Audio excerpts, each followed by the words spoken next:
നമസ്കാരം, എല്ലാ പ്രേക്ഷകർക്കും പകൽ വാർത്തയിലേക്ക് സ്വാഗതം. ആദ്യം നോക്കാം പ്രധാന തലക്കെട്ട്. കൊടും ചൂടിന് ശമനമില്ല, ആശങ്കയായി അൾട്രാ വയലറ്റ് സൂചികാ നിരക്ക്. പാലക്കാട് താപനില 40 ഡിഗ്രി കടന്നേക്കും. സ്ഥിതി ചർച്ച ചെയ്ത് മുഖ്യമന്ത്രിയുടെ നേതൃത്വത്തിൽ ഉന്നതതല യോഗം.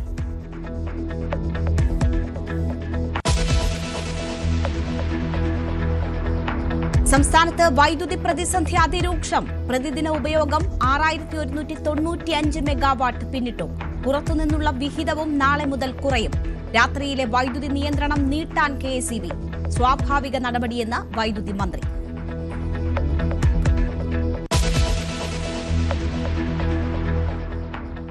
വീണ്ടും പാമ്പ് കടിയേറ്റ് മരണം. കുട്ടനാട്ടിൽ മൂർഖന്റെ കടിയേറ്റ് സ്ത്രീ മരിച്ചു. കായംകുളത്ത് 15-കാരിക്കും പാലക്കാട് അങ്കണവാടി വർക്കർക്കും കടിയേറ്റു. കോഴിക്കോട് കല്ലാച്ചിയിൽ വിദ്യാർത്ഥി രക്ഷപ്പെട്ടത് തലനാരിഴയ്ക്ക്.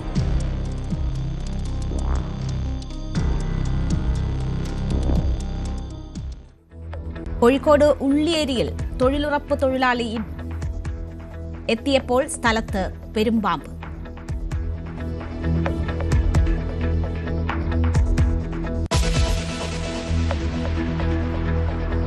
അഞ്ചരക്കണ്ടി ഡെന്റൽ കോളേജിലെ നിതിന്റെ മരണത്തിൽ ഡോക്ടർ സംഗീതയ്ക്ക് മുൻകൂർ ജാമ്യം. ഡോക്ടർ MK റാമിന്റെ മുൻകൂർ ജാമ്യാപേക്ഷ തള്ളി.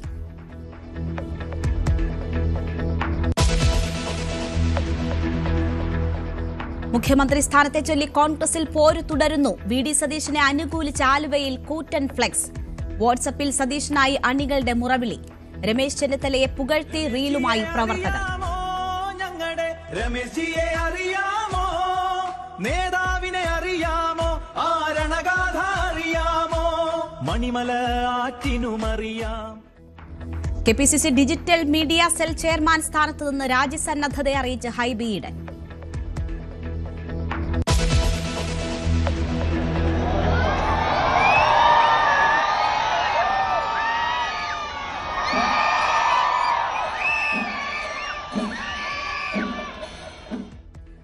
ആർഭാടങ്ങളില്ലാതെ തൃശൂർ പൂരവിളംബര ചടങ്ങുകൾ. തെക്കേ ഗോപുരനട തുറന്ന് നെയ്തലക്കാവിലമ്മ. ഘടകപൂരങ്ങളുടെ പുറപ്പാട് നാളെ രാവിലെ മുതൽ.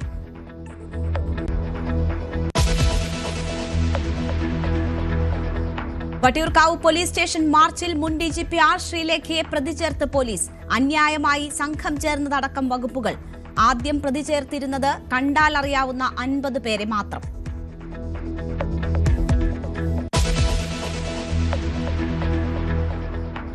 ശബരിമലയിലെ വിമാനം പറക്കൽ ഗുരുതര സുരക്ഷാ ലംഘനമെന്ന് ADGPയുടെ റിപ്പോർട്ട്. കാലാവസ്ഥാ പ്രശ്നമെന്ന കോസ്റ്റ് ഗാർഡിന്റെ വിശദീകരണം തൃപ്തികരമല്ല. വിശദമായ അന്വേഷണം വേണമെന്ന ശുപാർശ. റിപ്പോർട്ട് ഉടൻ സ്പെഷ്യൽ കമ്മീഷണർക്ക് കൈമാറും.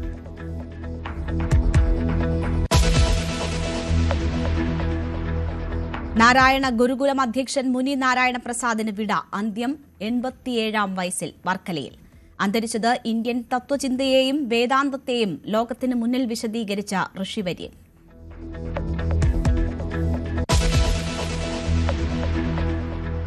പശ്ചിമേഷ്യയിൽ 2ാം-ഘട്ട ചർച്ച ഉടനെന്ന് സൂചന. ഇറാൻ പ്രതിനിധി സംഘം പാകിസ്ഥാനിൽ. US സംഘം ഉടൻ ഇസ്ലാമാബാദിലേക്ക്. ചർച്ചയ്ക്ക് ഇറാൻ സന്നദ്ധത അറിയിച്ചെന്ന് വൈറ്റ് ഹൌസ്. നിഷേധിച്ച് ഇറാൻ.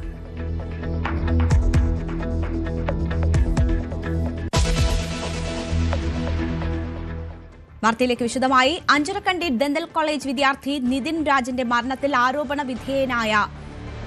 വിധേയയായ അധ്യാപിക ഡോക്ടർ സംഗീതയ്ക്ക് മുൻകൂർ ജാമ്യം. എന്നാൽ ഡോക്ടർ റാമിന്റെ ജാമ്യാപേക്ഷ കോടതി തള്ളി.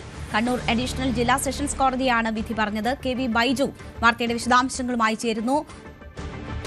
ബൈജുവിലേക്ക് വരാം. അതിനു മുൻപ് അഭിഭാഷകരുടെ പ്രതികരണങ്ങളിലേക്ക്.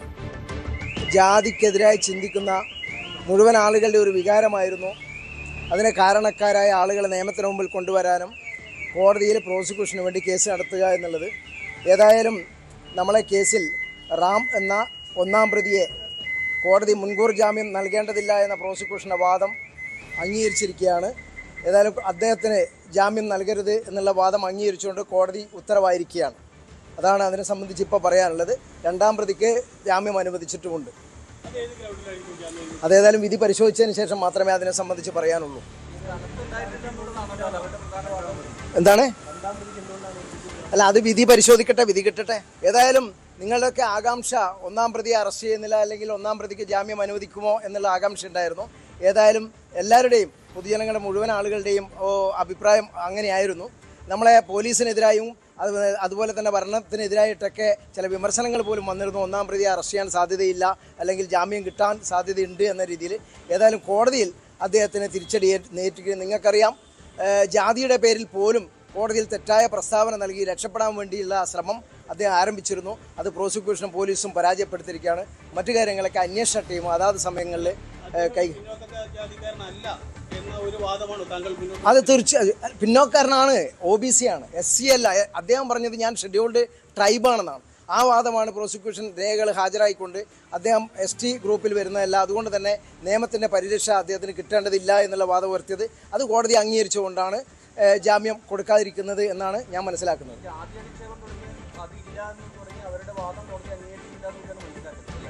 അങ്ങനെ പറയാൻ കഴിയില്ല. ജാതി അധിക്ഷേപം ഉണ്ട് എന്നുള്ളതായിരിക്കുമല്ലോ സ്വാഭാവികം.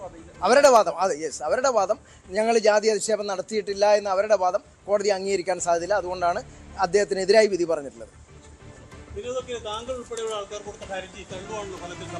ഒന്നുമല്ല ചെയ്തത്. അതായത് അവർ ജാമ്യത്തിനായിട്ട് അപേക്ഷ നൽകുകയാണ് ചെയ്തത്.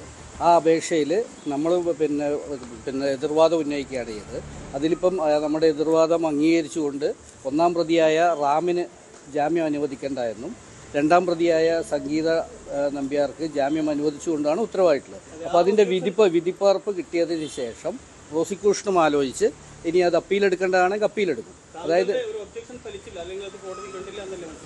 ഒബ്ജക്ഷൻ ഫലിച്ചില്ല എന്നല്ല, പ്രോസിക്യൂഷൻ്റെ ഭാഗമായിട്ടാണ് നമ്മൾ വാദിക്കുന്നത്. അതായത് പ്രോസിക്യൂഷൻ ചെയ്യേണ്ട കാര്യങ്ങളെ സപ്പോർട്ട് ചെയ്യുക മാത്രമാണ് നമ്മൾ ചെയ്തിരിക്കുന്നത്. അതായത് ഇന്ന് പിന്നെ നമ്മുടെ നിതിൻ രാജിൻ്റെ ചടങ്ങുമായി ബന്ധപ്പെട്ട് കുടുംബങ്ങളൊക്കെ തിരുവനന്തപുരത്താണുള്ളത്. അപ്പോൾ അവരുമായിട്ട് വിധിപ്പകർപ്പ് കിട്ടിയതിന് ശേഷം അവരുടെ കുടുംബങ്ങളുമായിട്ട് ആലോചിച്ച് അടുത്ത നടപടി എന്ത് ചെയ്യണമെന്ന് നമ്മൾ ആലോചിച്ച് ചെയ്യും. അഭിഭാഷകരുടെ പ്രതികരണങ്ങളാണ് കേട്ടത്. ഇതിൽ ഒരു രണ്ടാം പ്രതിക്ക് ജാമ്യം അനുവദിച്ചുകൊണ്ടും ഒന്നാം പ്രതിയുടെ മുൻകൂർ ജാമ്യാപേക്ഷ തള്ളിക്കൊണ്ടുമാണ് ഇപ്പോൾ കോടതി നിലപാട് സ്വീകരിച്ചിരിക്കുന്നത്. KV ബൈജു വിവരങ്ങളുമായി ചേരുകയാണ്. ബൈജു, നിതിൻ രാജിന്റെ കുടുംബം, ഒപ്പം തന്നെ മറ്റു കുട്ടികൾ ഏറ്റവും കൂടുതൽ ആരോപണം ഉന്നയിച്ചത് ഡോക്ടർ റാമിനെതിരെയായിരുന്നു. റാമിന് മുൻകൂർ ജാമ്യാപേക്ഷ ഇല്ല എന്നതാണ് ഏറ്റവും പ്രസക്തമായിട്ടുള്ള കാര്യം. ഒപ്പം സംഗീതയ്ക്ക് ജാമ്യം അനുവദിക്കുകയും ചെയ്തിരിക്കുന്നു. കൂടുതൽ പ്രതികരണങ്ങളൊക്കെ ഈ വിഷയവുമായി ബന്ധപ്പെട്ട് ലഭ്യമായിട്ടുണ്ടോ? എന്തൊക്കെയാണ് കോടതി ജാമ്യം റദ്ദാക്കുന്നതിന് കാരണമായി സൂചിപ്പിച്ചത്? വിശദാംശങ്ങൾ.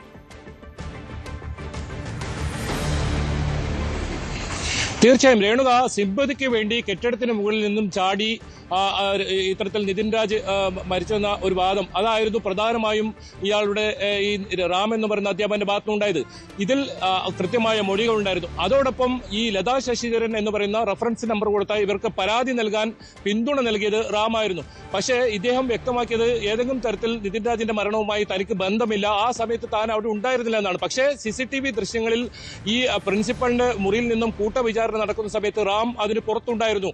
അത് കൃത്യമായി പ്രോസിക്യൂഷൻ കോടതിയിൽ തെളിയിക്കാനായി. അതുകൊണ്ട് തന്നെയാണ് റാമിന് ഇപ്പോൾ ജാമ്യം നിഷേധിച്ചിരിക്കുന്നത്. അതോടൊപ്പം സംഗീതയുടെ മുൻകൂർ ജാമ്യം അത് സംബന്ധിച്ച് എന്തൊക്കെ കാര്യങ്ങളാണെന്നുള്ളത് വിശദമായ വിധിപ്പകർപ്പ് വരേണ്ടതുണ്ട്. ഏതായാലും റാം ഇതിൽ പ്രധാന വില്ലനാണ്.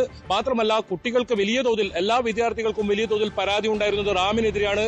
ഈ ജാതി വിവേചനം വലിയ തോതിൽ പല വിദ്യാർത്ഥികളും നേരിട്ടിരുന്നു. അത്തരത്തിലുള്ള നിരവധി മൊഴികൾ ഉണ്ടായിരുന്നു. അത് പ്രോസിക്യൂഷന് കൃത്യമായി ഈ കോടതിയിൽ ബോധ്യപ്പെടുത്താൻ സാധിച്ചു എന്ന് വേണം മനസ്സിലാക്കാൻ. അതായത് ഈ ലത നേരത്തെ സൂചിപ്പിച്ചതുപോലെ തന്നെ ലതാ ശശിധരൻ എന്ന് പറഞ്ഞ ഈ അധ്യാപികക്ക് ഈ പരാതി നൽകാൻ പിന്തുണ നൽകി. അതോടൊപ്പം പരാതി നൽകിയതിന്റെ അടിസ്ഥാനത്തിൽ ഹസ്തദാനം ചെയ്തു തുടങ്ങിയ നിരവധി വാദങ്ങളാണ് പ്രോസിക്യൂഷന്റെ ഭാഗത്തു നിന്നും ഉന്നയിച്ചിട്ടുണ്ടായിരുന്നത്. മറ്റൊരു പ്രധാനപ്പെട്ട കാര്യം, ഇതിൽ ജാമ്യമില്ലാ വകുപ്പ് ഉൾപ്പെടുത്തിയിട്ടുണ്ട്. SC/ST അതിക്രമ തടയൽ നിയമം. ആ നിയമത്തിൽ താൻ പെടില്ല, താൻ ഒരു SC/ST കാരനാണെന്നായിരുന്നു ഇദ്ദേഹം കോടതിയിൽ വാദിച്ചിരുന്നത്. പക്ഷേ പ്രോസിക്യൂഷന് അത് കൃത്യമായി തെളിയിക്കാൻ സാധിച്ചു. ഇദ്ദേഹം OBC പട്ടികയിൽപ്പെടുന്ന ആളാണ്. അതുകൊണ്ട് തന്നെ ആ നിയമം അദ്ദേഹത്തിന് നിലനിൽക്കുന്നത്.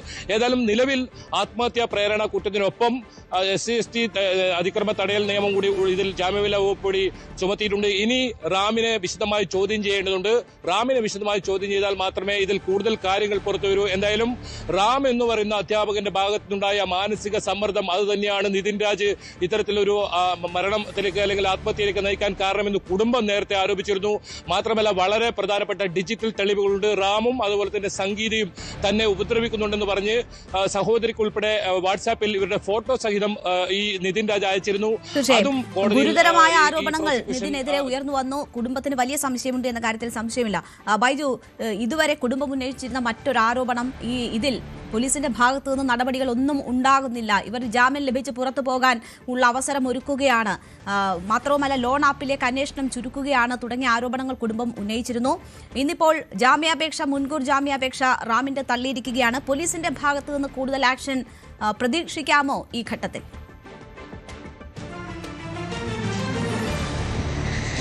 തീർച്ചയായും പോലീസിനെ സംബന്ധിച്ചിടത്തോളം വലിയ തോതിൽ പ്രതിരോധത്തിലായ ഒരു കേസാണിത്. ഇത് റാം എന്ന് പറയുന്ന അധ്യാപകൻ ആന്ധ്രയിലേക്ക് കടന്നതായാണ് പോലീസിന് നേരത്തെ വിവരം ലഭിച്ചത്. പോലീസിന് കൃത്യമായി ഇയാൾ എവിടെയുണ്ടെന്നൊക്കെ അറിയാം. അതോടൊപ്പം സംഗീതയും നേരത്തെ അതുപോലെ തന്നെ കേരളത്തിലില്ല, കേരളത്തിന് പുറത്തായിരുന്നു. ഏതായാലും സംഗീതയെ സംബന്ധിച്ചിടത്തോളം ഇനി അന്വേഷണ സംഘത്തിന് മുമ്പിൽ ഹാജരാകേണ്ടി വരും. അറസ്റ്റ് ഉൾപ്പെടെയുള്ള നടപടികളിലേക്ക് പോലീസിന് കടക്കാൻ സാധിക്കില്ല. അപ്പോഴും സംഗീതയുടെ മൊഴി ഇതിൽ നിർണായകമായിരിക്കും. അത്തരം ചോദ്യം ചെയ്യലൊക്കെ എന്തായാലും ഉണ്ടാവും.